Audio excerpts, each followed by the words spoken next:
Hey YouTube, it's Ish here. I'm back in the village with my good friend Justin. Today we're going to be doing a video on transplanting plants from a small container and putting them into our square foot garden, or really this square foot garden. So there are a couple of things you want to keep in mind as you transplant your plants. One, you want to do it later in the day, that way the plant has all evening to kind of settle in and essentially recuperate itself. You also want to plant it into soil that's moist. Yesterday we had a rainstorm come in, so the soil is perfect. Great conditions for transplanting. And then also you want to make sure the plant's mature enough to transplant, which means that it has 2 or more true leaves on the plant. That way it's not too old and not root bound. So we're going to take you through the process of transplanting your plants into the garden. Okay, so Justin here started pre-growing his seeds from the Bonnie pre-start seed start kit. So he's going to explain how to get them out of the unit. Okay, so the easiest way to get these things out, so they're very conveniently made of a plastic that's pretty easy to remove. One of the key things whenever you go to remove plants from their starting kit is to leave the roots as untouched and unbruised as possible. So the easiest way that I found inside these root kits is I just take a little box cutter and I can just cut very, very easily each one of these individual containers out. So for today we're going to be transplanting 2 basil and a tomato plant into the garden. So I'm just very quickly going to get it to where I can easily remove these guys. Of course, in the process without cutting off a finger or anything like that. Another thing that makes this so convenient is this plastic, because it isn't way too tough. I can actually get in very easily, and I can remove each one of these from the container, maintaining the integrity of the root bulb, making the transplanting a whole heck of a lot easier. First step is making sure that what you're transplanting into is thoroughly wet. Fortunately, as Ish had mentioned a little bit earlier, we did receive a lot of rain yesterday, so it's all looking good in the neighborhood down there. Next thing, you want to make sure that this is thoroughly watered. In case you do run into a situation where you have exposed roots, whenever you go to transplant, you want to make sure that the soil is malleable enough to where you can cake it along the sides. That way you don't have exposed roots too long to oxygen or any other nastiness that roots don't belong in. Ish, do you want to kind of make your point about not touching the stems as we go to do this? Yeah, and I want you all to notice that as Justin transplants this, he's going to place his hand across the top of the soil with his finger spread so that the stem is not actually being touched. You never want to touch the plant as you're transplanting it, because that only runs the risk of damaging the plant. And so go ahead and do that. It's going to squeeze the base there and it all comes out in one piece. And the root or the stem was untouched. Yep.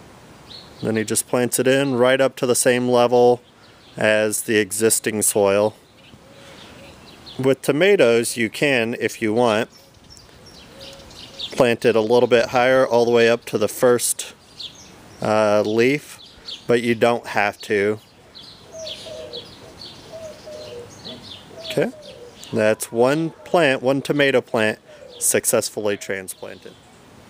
So what you're typically going to run into whenever you go to transplant, it's not always going to be this simple, right? Usually you're going to be transplanting out of something a little bit smaller that has more exposed roots. You got to be a little bit gentler. And this is really where these little plastic containers come in use. Using that same box cutter that you use to remove it actually from the thing, you can cut a little bit of a notch and you can actually peel this away, being as gentle as it will allow you to. Kind of just clip down to the bottom of this all the way around, and then slowly kind of put it into your hand and remove it. And you can see all the exposed roots that are there, but none of them were actually damaged when we went to remove, and we're still not touching the stem as we advised a little bit earlier. Now, as I said before, whenever you go to actually put these in, all of these roots you want to make sure are thoroughly caked. So you want to make sure that whenever you go to place it inside there, that you're putting an even and gentle amount of pressure, about enough pressure that you can put on your eye without hurting to just make sure that it's fitting on there nice and snug. You can build it up just a little bit of a round. That way, when you go to press it down, everything is gentle, everything's nice. There we go. Okay, and I notice you've got 2 tomato plants here on either side. What's one of the benefits of putting a basil plant near tomatoes? Why do you do that? So, good question. So, basil has dual effects. So, there's numerous benefits and there's numerous different things that you can plant alongside each other for benefit. What basil does for tomato in particular, well, 2 things. One, arguably improves the flavor of tomatoes. The second effect, it actually deters horn beetles, tomato horn beetles, from actually invading the tomatoes themselves, be it the fragrance or whatever they have going on here that makes them not really desirable for that particular pest. So it works out. Okay, so the last step is to cover your transplants with some sort of shade cloth. And if it's a cloudy day, you don't really need to worry about it. Or if it's the end of the day, you don't need to worry about it either. But it's still about 2 o'clock here. And even though it's a little bit cloudy, we're going to use this shade cloth that Justin's created. So he's going to tell you more about that.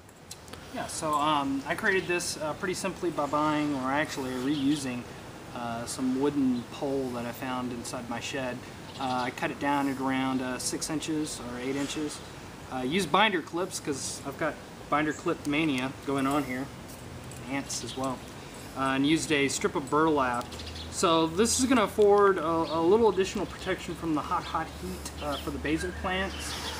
They've been pretty well hardened off, but at least for the first couple of days, it doesn't hurt to have this over. You're not really going to inhibit its growth. You're just going to help it get acclimated to the soil conditions a little bit easier without having to worry about too much heat being applied. This is just a very, very simple installation. You're just able to put it in.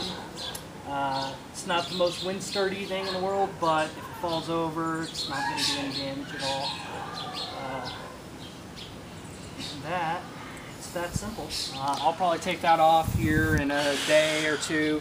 One of the easiest ways to figure out if the plant's been hardened off pretty well and it's ready for the sun is just feel around, feel the leaves. If the leaves feel weak, they've wilted a little bit, then that would suggest that maybe you got them out into the sun too long. You need to keep the shade cloth on a little bit longer, but like I said, they're pretty well hardened off, so they should be fine. Okay, so that's it for us transplanting these plants here into Justin's companion garden in the village. And as you can see, super easy. It only took us a couple of minutes to do. And you can do this as well, transplanting plants that you've started from seed. Saves you a lot of money. A package of seeds only costs about $1, maybe $1.50, as opposed to purchasing a plant at a box store, which costs you $3.50 or $4. So plant seeds yourself, then transplant them into your square foot garden, and it's just that easy. So with that, good luck growing in Oklahoma City or wherever you're at in the country. So the last thing you can do, and you can do this before or after the shade cloth, is of course you just want to water the soil.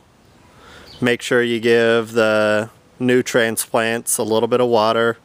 It helps produce root growth in the area and encourage the roots to spread out away from the original soil.